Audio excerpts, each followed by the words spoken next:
Seja bem-vindo ao Seminário de Teologia e Vida Cristã Palavra da Vida. Você está em mais um curso de teologia cuja proposta é fazer alargar o seu conhecimento na área teológica, um curso descomplicado, contextualizado, provocativo, reflexivo e que faça sentido para a nossa vida cotidiana, porque entendemos que não só a construção conceitual da teologia, respeitando as correntes da teologia construída nesses quase 2000 anos, mas isso só não é suficiente. Nós pretendemos que a partir do entendimento bíblico, dos conceitos esclarecidos, nós possamos reproduzir isso em uma espiritualidade no nosso cotidiano e nas Bom, a gente vai iniciar então, como eu estava dizendo, né, a nova matéria nossa, novo tema, que é batalha espiritual, tá? O que é a batalha espiritual na Bíblia? Tá? Como vencer a batalha espiritual?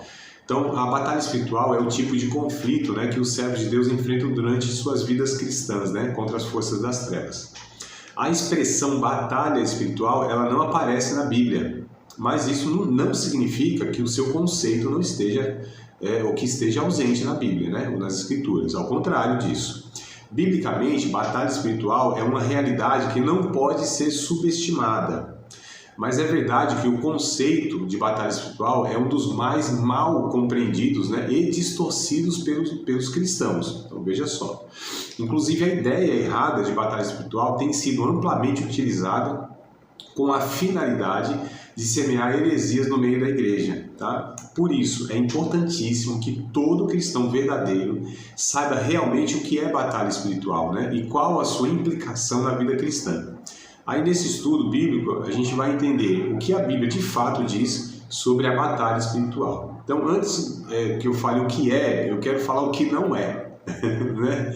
Eu acho que a gente aprender o que não é meio caminho andado, tá? Então a gente precisa desconstruir algumas coisas, né? Como a gente tem muita distorção nesse tema, tá? Então, eu vou precisar primeiro desconstruir alguns ensinos que são equivocados, para depois a gente, né, de fato, entender o que a Bíblia ensina sobre isso, tá? Então, erros sobre a batalha espiritual. Há muitos erros sendo cometidos entre os cristãos quando o assunto é batalha espiritual. No geral, esses erros podem ser classificados em duas vertentes, tá? Subestimação, né? Subestima-se essa realidade, e supervalorização. Então são dois extremos, tá? Supervalorização da batalha espiritual e subestimação da batalha espiritual. Há um grupo de cristãos que subestimam, né, a realidade da batalha espiritual. Esse grupo vive como se os demônios não existissem, né, como se Satanás fosse apenas um mito inventado aí pelas pessoas. E como se a batalha espiritual fosse apenas assim, um conto popular. Esse é aqueles que subestimam, né, essa realidade. Há também outro grupo que se faz exatamente o contrário. Então esse grupo supervaloriza a ideia de batalha espiritual e acaba criando um conceito de atuação maligna que não está na Bíblia. Além de colocar Satanás num grau de importância e poder que ele não está. Né? Então, para essas pessoas, ou seja, os que supervalorizam, né, essa realidade, tudo o que acontece consiste em batalha espiritual. Toda e qualquer adversidade é culpa do diabo. Tem gente que até enxerga Satanás como um tipo de Deus do mal, né, que possui autonomia em suas ações. Esse também não é o conceito bíblico de batalha espiritual. Então, olha só, nós temos esses dois extremos, né? Além disso, foi dentre aqueles que supervalorizam, né, ou supervalorizaram a ideia de batalha espiritual que surgiram as mais graves heresias dentro das igrejas nesse sentido. Um exemplo que pode ser citado é o chamado movimento de batalha espiritual. Esse movimento que a gente vai entender quando surgiu, como surgiu, né, e os seus ensinos que infelizmente atingiram aí muitas denominações, muitas, até as reformadas históricas, não só as pentecostais e neopentecostais, né? Então a gente vai ver aí sobre esse movimento de batalha espiritual que iniciou no século passado, tá? Mas vamos lá. Esse movimento tenta infiltrar dentro das comunidades cristãs práticas sincréticas e pragmáticas. Eu tô aqui segurando para não dar um espirro, tá, amados? Eita, Jesus! Vamos lá, que a presença é grande aqui. Então, voltando, esse movimento de batalha espiritual, né, chamado de batalha espiritual, ele tenta infiltrar dentro das comunidades cristãs práticas sincréticas e pragmáticas. O que quer dizer isso, né? Sincrética é quando você há uma mistura de elementos de várias religiões e crenças. Isso é o sincretismo, né? E prática pragmática são aquelas ações que deu certo, aquilo vira doutrina, porque foi lá, fizeram e deu certo na ótica de quem fez, né? Daquele grupo. Então, se deu certo, Deus aprova. Isso é o pragmatismo que a gente chama, tá? Então, assim, fundamentadas em doutrinas influenciadas pelo ocultismo e pelo misticismo. Então, vejam só, né, como que esse movimento de batalha espiritual trouxe, né, as referências para a doutrina que eles criaram, né? E algumas das práticas mais conhecidas nesse meio são quebra de maldição, especialmente maldição hereditária, né? Vamos começar já, ó, né, que a gente ouve muito essas questões. Mapeamento espiritual para subjugar os espíritos territoriais, crença em possessão demoníaca de cristãos verdadeiros. Então, só para a gente ver aqui alguns pontos que é abordado por esse movimento de batalha espiritual. Fala, André, mas maldição hereditária, então, não é bíblico? Não. Como o movimento de batalha espiritual ensina, não. E a gente vai ver tudo isso aí, textos bíblicos e tudo mais, que eles mesmos pegam, né, para tentar aí comprovar as suas doutrinas, seus conceitos. Seja no grupo que subestima, seja no grupo que supervaloriza a batalha espiritual, ambos estão errados. São dois extremos. A verdadeira posição bíblica sobre a realidade da batalha espiritual exige equilíbrio. É o que a gente vai optar, tá? É a minha opção por trabalhar esse tema, buscar o equilíbrio disso, porque tem irmãos, como eu disse, de um extremo ao outro, aqueles que subestimam, isso aí, demônio, satanás, não sei o que, essas questões, bobagem, e os outros não, de fato os demônios estão em todos os lugares, atuam em tudo. Então esses dois extremos eu penso que são prejudiciais, tá? A doutrina, ela sempre vai trazer para nós equilíbrio, revelação da verdade com equilíbrio. Mas antes que a gente aí aborde, faça qualquer abordagem sobre a questão mais objetiva mesmo dessa realidade espiritual, é preciso entender a questão do campo de batalha. Isso que eu quero abordar com vocês. Qual o campo de batalha? Eu estou afirmando, então, que existe uma batalha espiritual, né? No começo a gente já veio afirmando. Só que não como o movimento de batalha espiritual ensina, tá? Então, olha só, é bíblico que existe uma realidade, uma batalha espiritual, sim, mas não como este movimento de batalha espiritual prega, tá? E aí a gente vai ver na Bíblia qual é o campo, então, dessa batalha espiritual. Vamos pegar alguns textos bíblicos. O primeiro está em 2 aos Coríntios, que eu quero ler com vocês, o que a Bíblia já vem falando para nós, assim, já adiantando bastante mesmo, né?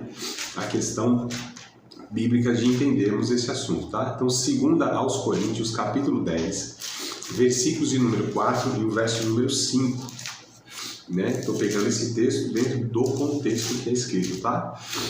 Vamos lá. Eita, meu pai. 2 aos Coríntios, não é a primeira carta, é a segunda carta. 2 aos Coríntios, capítulo 10, versos 4 e 5, eu leio aqui, vocês comparam aí se for diferente um pouco a versão, tá?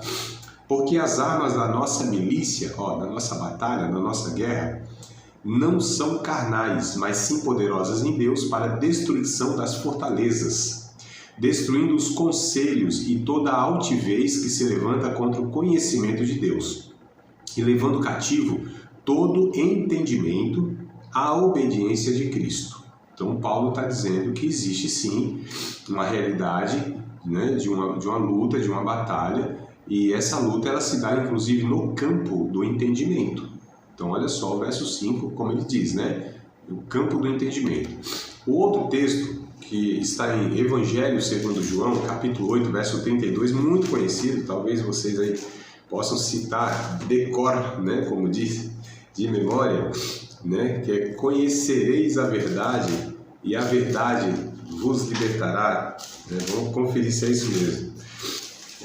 João capítulo 8, verso 32, conhecereis a verdade e a verdade vos libertará.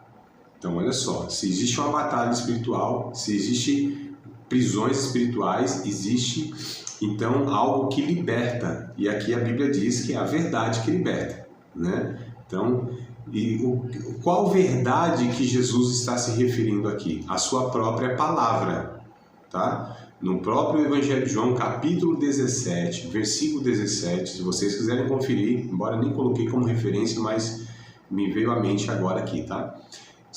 João mesmo, né? Estamos no capítulo 8, 32, vamos para 17 e 17.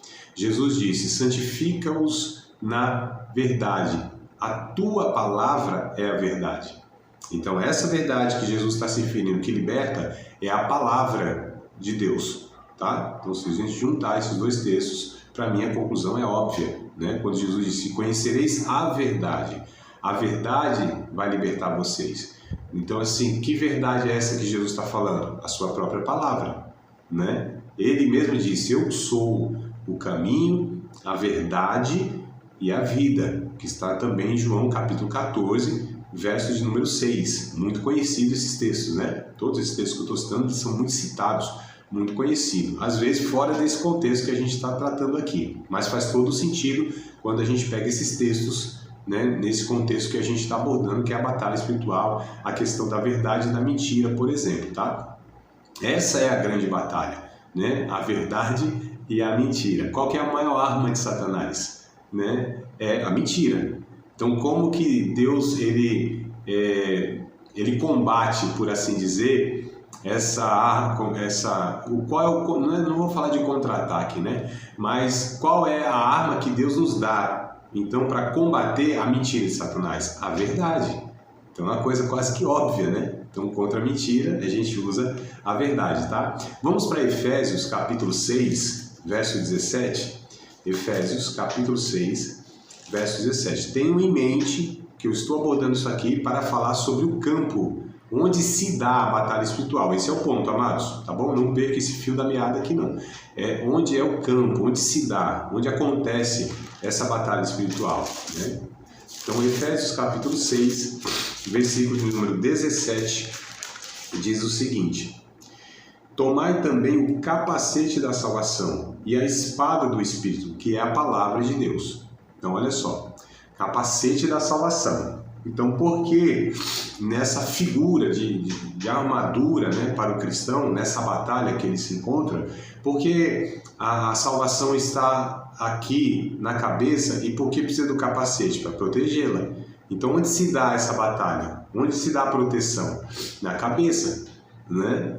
Então, assim, ó, e a espada do Espírito, que é a palavra de Deus. Então, só para a gente perceber como estão, e são autores diferentes, né? Quando a gente pega João lá, por exemplo, e aqui é Paulo, e segundo as Coríntios também é Paulo, enfim, são autores diferentes, cartas diferentes, mas tratando aí com coerência, né, dessas duas verdades, dessa verdade, melhor dizendo. E aí, para encerrar aqui, pelo menos, essa referência de onde se dá o campo de batalha, né, vamos voltar para 2 aos Coríntios, né, só que agora no capítulo 4, tá? 2 aos Coríntios, capítulo 4, versículo de número 4.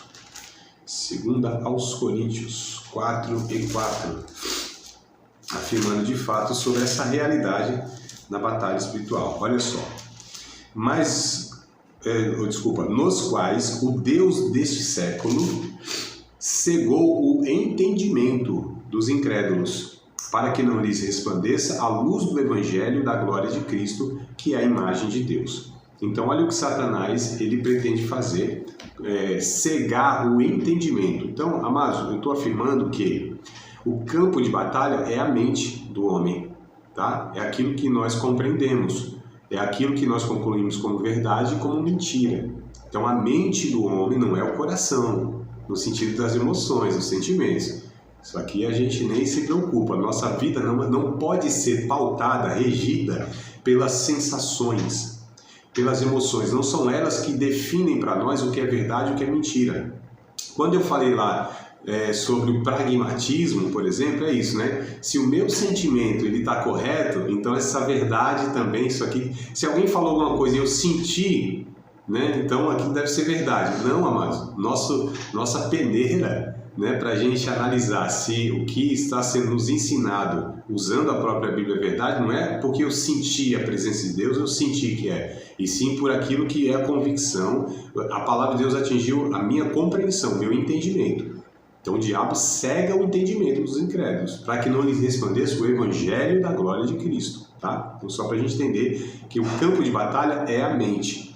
Então a gente precisa lembrar também que é algo assim recente na história da igreja, né? Da teologia. Essa ênfase no sobrenatural, essa ênfase demasiada no sobrenatural, isso é recente na teologia. Isso é do século passado para cá, amados. A gente está falando de 1920, a gente está em 2024, então quase são 100 anos cravados, né? 104 anos para cá, tá? Essa supervalorização, esse interesse é muito grande pelo sobrenatural, porque há 1900 anos a igreja, os teólogos, toda a igreja de Cristo nunca deu tanta ênfase quanto foi esse movimento de batalha espiritual vem dando, né? Isso ele foi fomentado mesmo por esse movimento de batalha espiritual, né? Esse movimento ele é caracterizado por uma leitura das Escrituras, olha só, e da realidade, né? Então, leitura das Escrituras e da realidade sempre em termos de ação sobrenatural, tá? Desconsiderando todo e qualquer processo natural da vida. Então, esse movimento de batalha espiritual, ele pretende ler a Bíblia e ler a realidade, ler o mundo, tudo nessa perspectiva de sobrenatural. Então não é à toa que os nossos cultos sempre a gente, muitas vezes a gente usa sempre, isso foi sobrenatural, aquilo foi sobrenatural. Então assim, nem tudo é sobrenatural. Inclusive a maioria dos processos que Deus estabeleceu para as nossas vidas são naturais. Não é, amado? De forma natural. Nós aceitamos Jesus de forma sobrenatural ou natural? Geralmente foi por uma pregação, isso é natural. É um homem, né, pregando, falando, uma mulher, uma pessoa falando, isso é natural. Não foi um anjo que veio do céu. Pode ser que tenha um caso desse aí, né? Assim, eu acho muito difícil, não estou falando que é impossível, né? Alguns afirmam que de fato foi um anjo, eu fico meio desconfiado, né? Se nem para Pedro lá, o anjo que apareceu, aliás, para Pedro não, para Cornélio, né? Se nem para Cornélio lá, Atos capítulo 10, o anjo apareceu e não pregou o evangelho, o anjo não pregou o evangelho, né? O anjo apareceu lá para falar, ó, vai até Pedro, porque ele vai te falar o que tem que ser dito. Ou seja, por que Deus usou o anjo lá, que era muito mais fácil mesmo?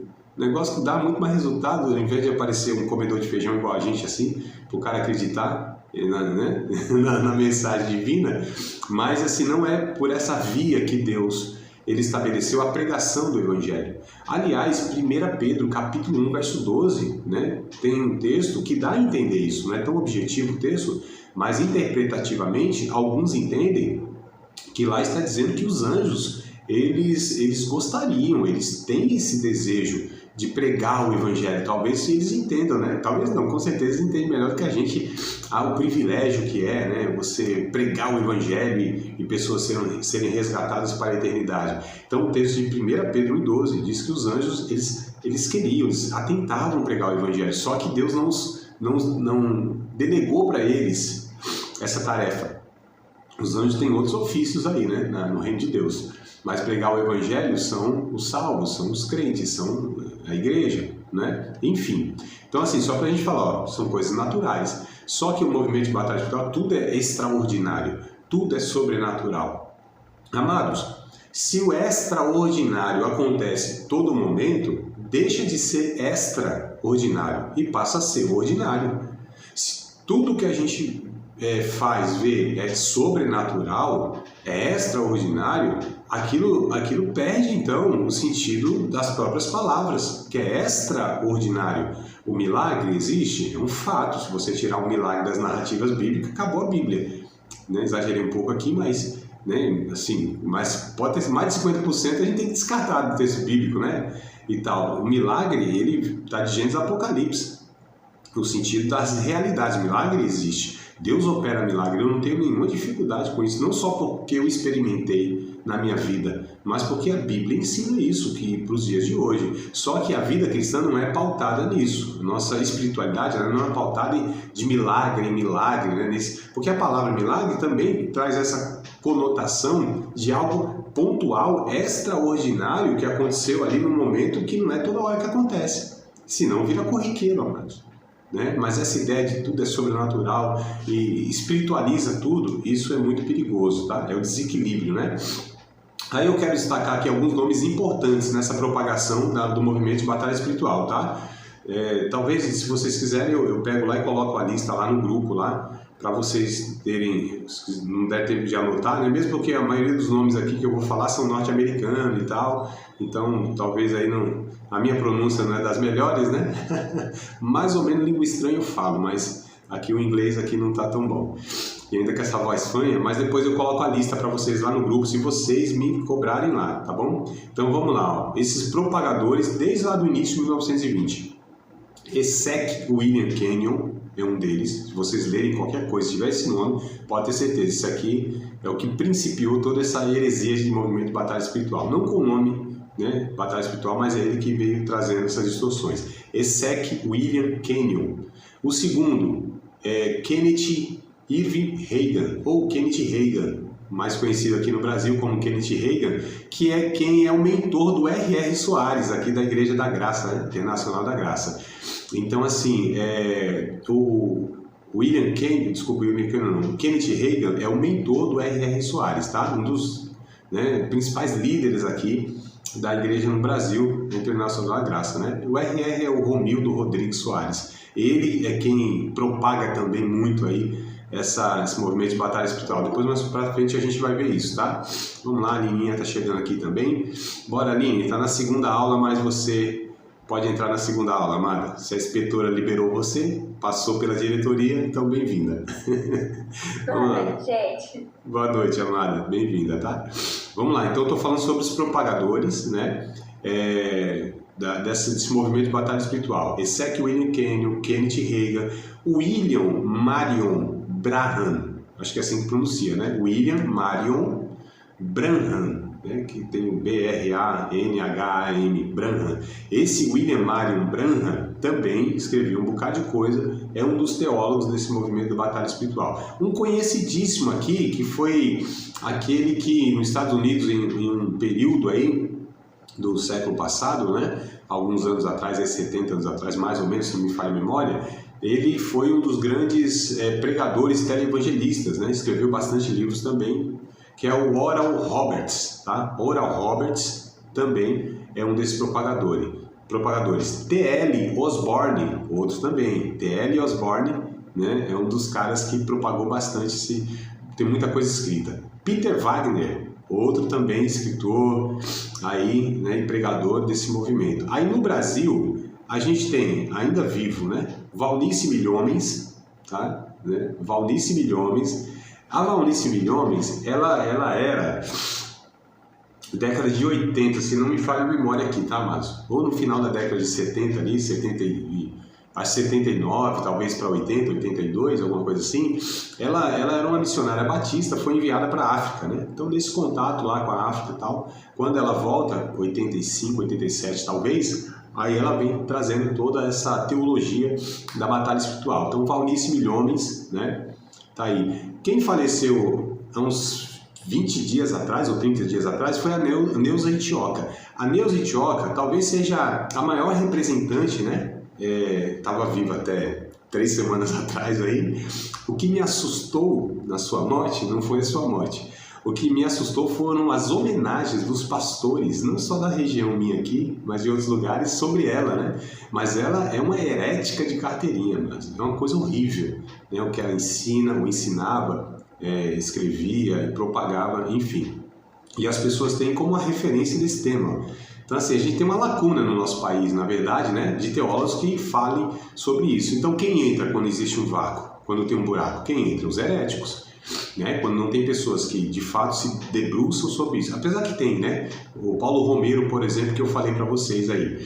O Paulo Romero talvez seja um dos, se não o maior apologista no Brasil que vai tá combatendo isso aí, tá? Tanto é que esses 2 livros eu estou indicando dele, né? Que é o Decepcionados com a Graça e o Evangélicos em Crise, tá? Esses livros aí são no final da década de 80, 87 talvez, 88, alguma coisa assim, né? Então ele traz nessa época que veio no Brasil, assim, de fato sendo muito propagado, como eu falei, pela Valnice Milhomens, pela Neuza Itioca, pelo Daniel Mastral. Daniel Mastral, quando eu me converti, eu li todos os livros dele lá, né? Filhos do Fogo, Filhos da Luz, é uma coleção lá, e ele vendeu um livro que não acabava mais. Pelo interesse, né? Pelo misticismo, esse interesse pelo sobrenatural, como eu disse, muito grande nas igrejas evangélicas, principalmente as pentecostais, mas até as tradicionais também abraçaram um bocado de coisa. Então, o Daniel Mastral, um cara vindo do satanismo, né? Então, a gente vai ver a fonte desses caras, não é a Bíblia em si. Eles se baseiam ou nas experiências pessoais, ou no satanismo, no ocultismo, no misticismo. Uma coisa assustadora. Mas olha só, Neuza Itioca, Daniel Mastral, Rebeca Brau, outra também brasileira, apesar do sobrenome, e Antonieta Rosa. Se vocês colocar tudo isso aí no Google, lá, tudo no YouTube da vida lá, vocês vão ver o conteúdo dessas pessoas, né? E podem ver à vontade lá, eu não me preocupo não. Né? Eu vou ensinar para vocês, vou pegar os textos bíblicos aqui e vou mostrar para vocês, ó. O que elas ensinam é isso. Eu não tenho medo porque, assim, é heresia braba mesmo, né? Não tem base nenhuma bíblica. E os textos que pegam lá são fora de contexto. Então não tem problema. E até a gente, de repente, faz esse acordo nosso de vocês assistirem lá a Neuza Itioca, o Valnice Milhomes, Daniel Mastral, enfim, Antonieta Rosa, quem vocês quiserem. Depois a gente vai trazendo para cá, para as aulas, o conteúdo, tá? Para a gente, de fato, comparar e ver como eles, a princípio, como parece tudo a questão espiritual, Deus me revelou, e pega alguns textos bíblicos bem descontextualizados, a princípio parece, nossa, isso aqui é de Deus. Né? E ainda mais quando tem, entre aspas, algumas provas experienciais, que é talvez um dos grandes problemas é esse, né?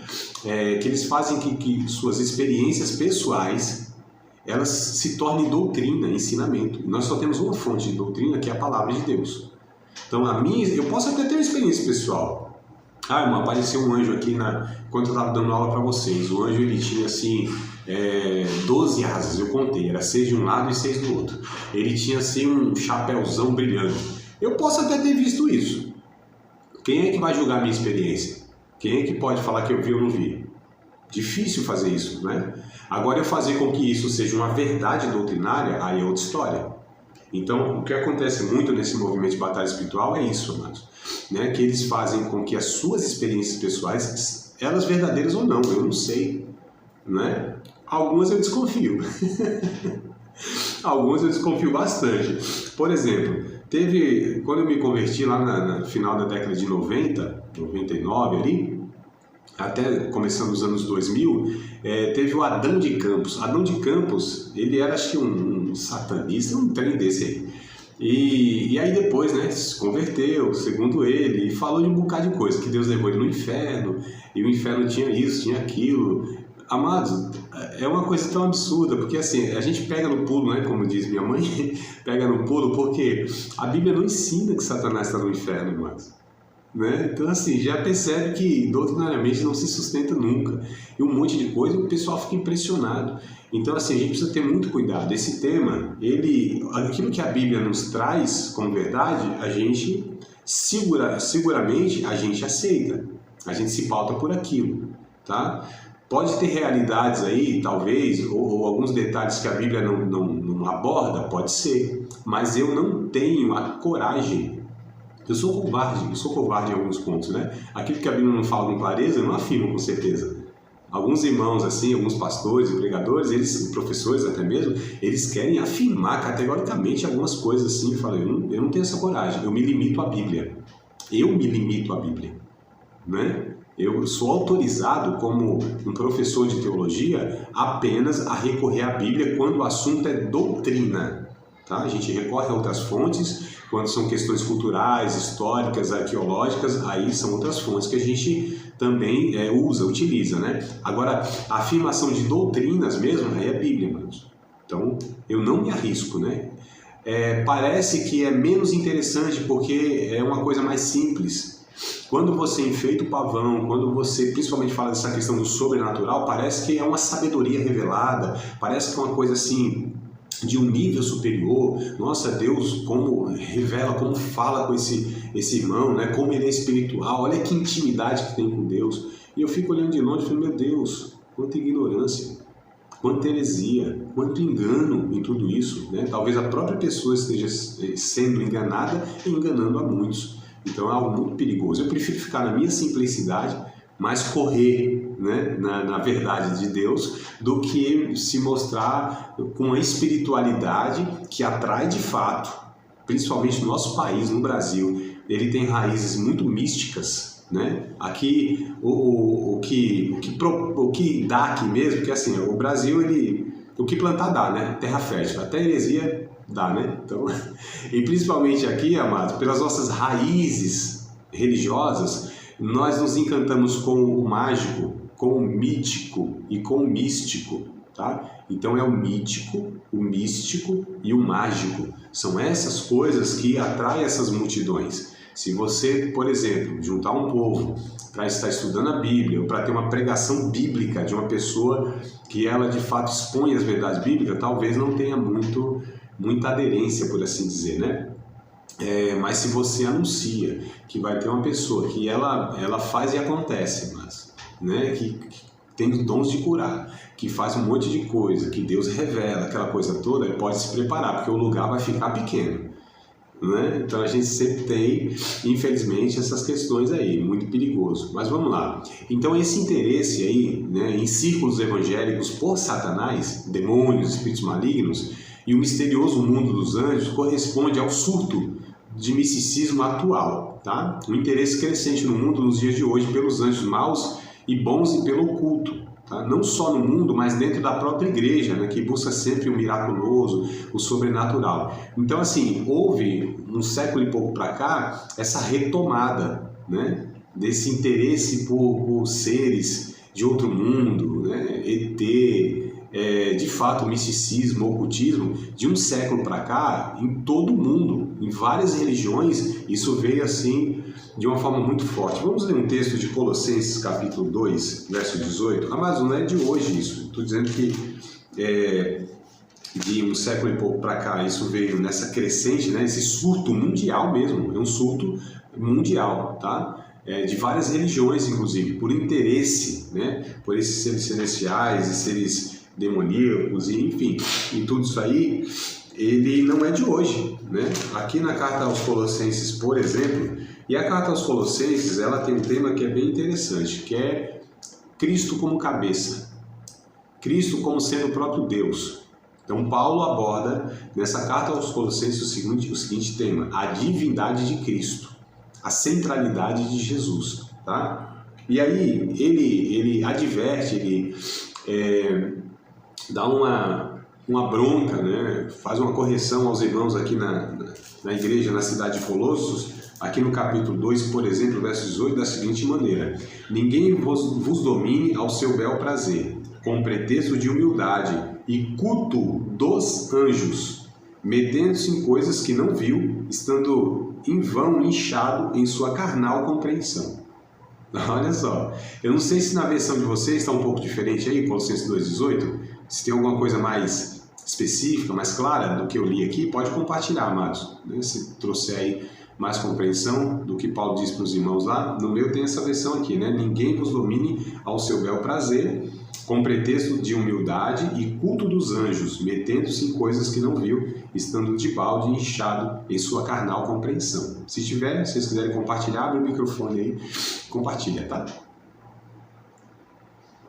Se tiver, né? Se não tiver parecido, tranquilo, a gente vai para frente e eu falo aqui. Olha só, Paulo diz que é uma carnal compreensão. Aqui esses irmãos, eles entendiam que havia cultos que eram culto dos anjos. Era uma espécie de culto místico mesmo, superior, né? Quando a gente estuda aqui o contexto que Paulo escreve, o que esses irmãos compreendiam aqui, era justamente isso. E Paulo diz assim, ó, cuidado, vocês aí não ficarem inchados numa carnal compreensão. Aparece ser espiritual, mas isso, na verdade, não é revelação espiritual, né? Não é iluminação do entendimento das verdades espirituais. Isso é uma carnal compreensão. Vocês estão inchados nesse pretexto aí de humildade, não, né? Não é, amados. Então a gente precisa ter muito cuidado com essa questão, tá? Aí uma observação que eu coloquei aqui é o seguinte: nós não podemos espiritualizar o material. A gente não pode espiritualizar o material e materializar o espiritual. a busca deve ser pelo equilíbrio e pela realidade. Como eu falei no começo, existem as realidades espirituais, fato, nós cremos na Bíblia. A própria Bíblia já é uma evidência de uma coisa sobrenatural, né? Se levarmos em conta todo o contexto bíblico, a forma como a Bíblia foi escrita, enfim, é assim, só pode ser um livro sobrenatural, só pode ser um livro, embora seja usado os homens, ou seja, de uma forma natural, os instrumentos foram naturais, mas o conteúdo é sobrenatural. Então, por que crermos na Bíblia, a gente já crê no sobrenatural, as coisas espirituais, né? Só que a gente precisa ter muito cuidado. Existem, então, questões materiais que não podem ser espiritualizadas, processos naturais da vida, a gente vai falar um pouquinho mais para frente, vai continuar falando sobre isso, e a gente também não pode materializar as coisas espirituais. Então, tem coisas de fato que, olha, isso aqui tem uma origem espiritual nesse sentido sobrenatural, então a gente também não pode desconsiderar isso, né? Então, como eu falei, a nossa busca deve ser pelo equilíbrio e pela realidade, tá? Os nossos cultos não devem girar e ter ênfase em pautas que não são prioridades do Evangelho, mas deve girar em torno de Cristo.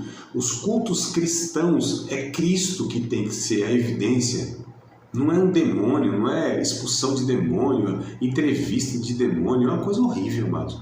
Isso não é culto a Deus, isso é mais trazer de fato essa evidência, né, e colocar os demônios de Satanás ali. A gente, quando se reúne, a gente se reúne em nome de Cristo e para adorar a Cristo.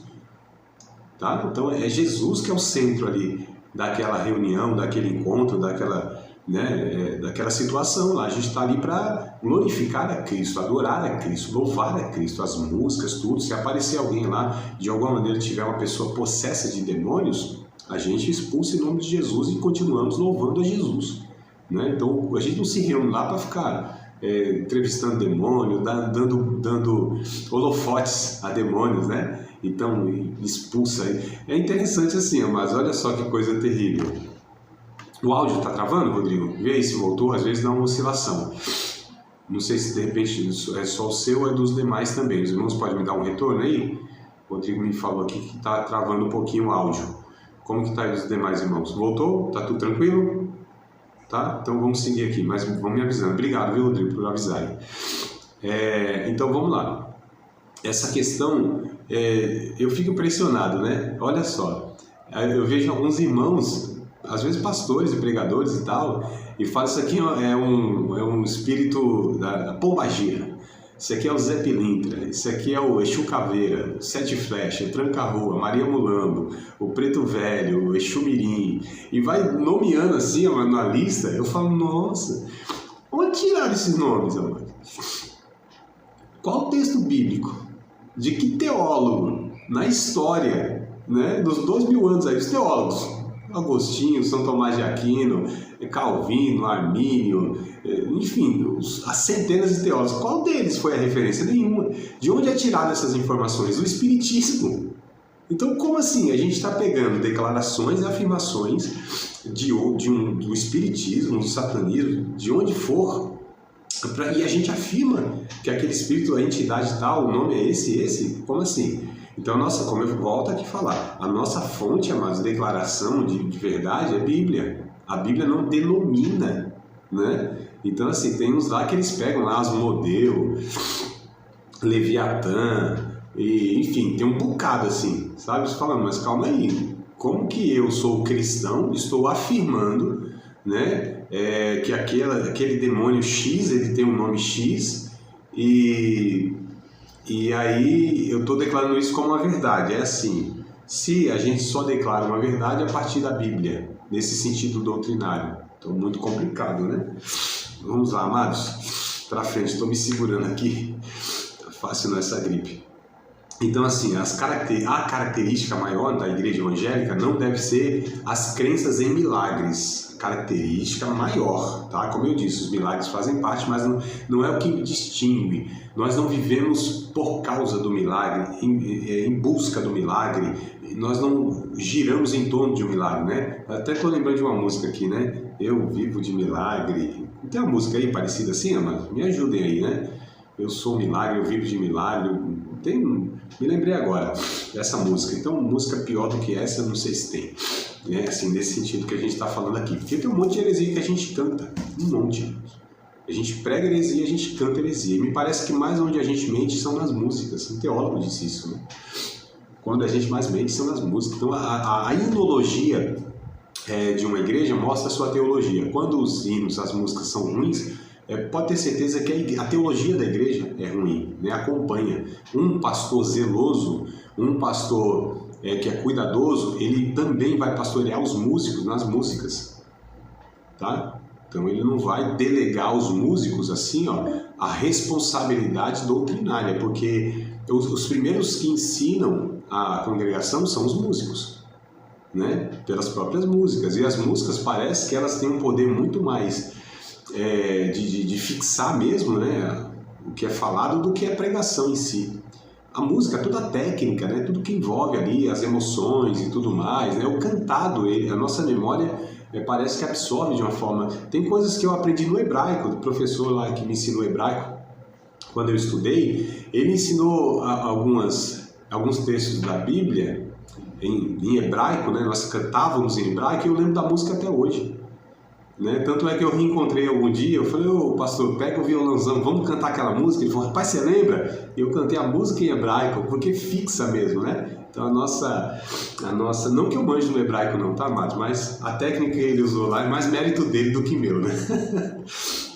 Mas a questão então a gente não vive, a nossa característica maior não é essa busca, essa crença em milagre, tá? Mas é na adoração e expressão da natureza de Cristo, amados. Volto a dizer, nosso culto tem que ser cristão.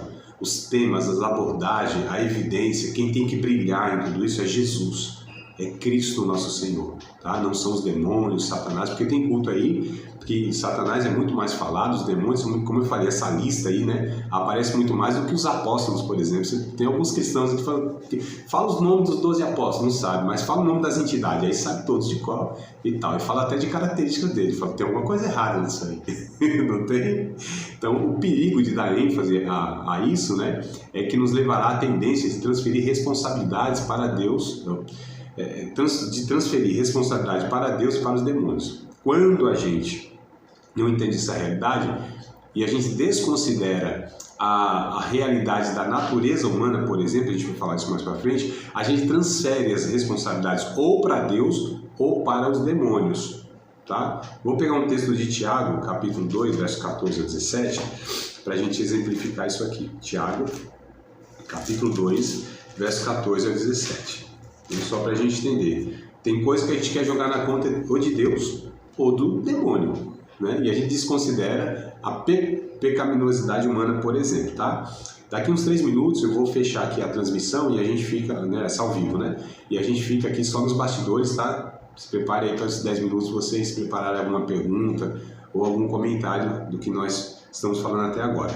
Mas vamos lá. Tiago, capítulo 2, verso 14 ao 17. Diz assim, pelo menos na minha versão, né? Meus irmãos, que aproveita se alguém disser que tem fé e não tiver obras? Porventura a fé pode salvá-lo? E se o irmão ou a irmã estiverem nus e tiverem falta de mantimento cotidiano, algum de vós lhe disser, ide em paz, aquentai-vos, né? Aquentai-vos e fartai-vos, e lhes não derdes as coisas necessárias para o corpo, que proveito virá daí? Assim também a fé, se não tiver as obras, é morta em si mesma. Olha o que Tiago, não só nesse trecho não, toda a carta de Tiago, os 5 capítulos, Tiago vai falar sobre os processos naturais da vida. Ele vai falar que essas obras que nós fazemos, né, como por exemplo o socorro de alguém que está ou enfermo ou com fome, vem pelo processo natural do serviço da igreja. Então diz que aproveita, você vai lá e fica em paz, vai em paz, vou orar por você, deixa ungir sua casa, ungir sua despensa aqui, e a gente sai dali, amados, e não providencia, né, para a pessoa aquilo que ela está precisando, que no caso não é oração, quem está com fome precisa de comida, né? Quem está doente lá, lógico, a gente ora também, a gente querendo um milagre, como eu falei, na cura e tudo mais. E o Tiago vai até falar isso também lá para frente, no capítulo 5. Mas o que podemos fazer como responsabilidade nossa como discípulo de Cristo, entendendo o Evangelho que nós entendemos. Aí Tiago trabalha toda essa questão natural, amados. Porque para o espiritual não existe natural e espiritual. Para o espiritual, tudo envolve espiritual. Só que não nesse sentido distorcido de sobrenatural, extraordinário, não, mas porque para nós como cristãos, tudo para nós é espiritual. Todas as coisas cotidianas são espirituais. É por isso que a gente não se pauta por essas questões extraordinárias e sobrenaturais. Porque para nós, entre aspas, é natural, como espirituais, eu estar agindo nesse mundo natural. Né? Então, se a gente não tomar cuidado, a gente vai transferindo a culpa do demônio. Aí tem alguns irmãos, né, que a gente vai às vezes tratar, cuidar, fala, pai, isso aconteceu, vamos entender. Não, André, o diabo está furioso contra a minha vida. Ah, mas isso aí eu sei. Não, mas foi o diabo, foi o diabo, calma aí, que diabo? O diabo que pegou a mulher lá e colocou no seu carro e obrigou você a ir lá no motel e trair sua mulher? Não, pai, eu acho que é o demônio da pombagira. Não, calma aí, mano. Nós vamos tratar caráter das pessoas. É fácil a gente delegar, a gente transferir responsabilidade para demônios, para o diabo, né? Porque a gente sabe que os demônios e Satanás quer destruir o ser humano, a gente, tudo bem. Mas calma aí.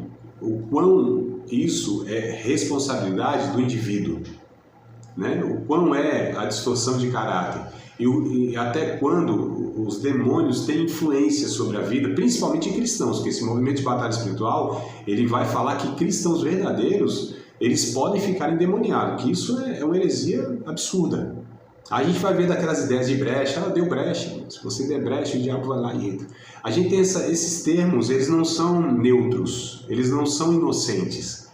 Esses termos são da batalha espiritual, mas a gente vai absorvendo. Então, quando se fala de brecha, você deu uma brecha, você deu legalidade, né? Os termos, você deu legalidade para o demônio e tal, para Satanás. E a gente vai trabalhar tudo isso. Participar de mais uma aula de um dos nossos cursos do Seminário de Teologia, Vida Cristã, Palavra da Vida. Espero que tenha te abençoado, não só alargado o seu conhecimento teológico, mas que tenha também atingido o teu coração para que você possa, a cada dia mais, reproduzir a vida de Deus nas suas relações cotidianas. Se você ainda não é aluno oficial de um dos nossos cursos, se inscreva aqui no contato que vai aparecer do WhatsApp. Também nos siga nas redes sociais, se inscreva no nosso canal, compartilhe à vontade e Deus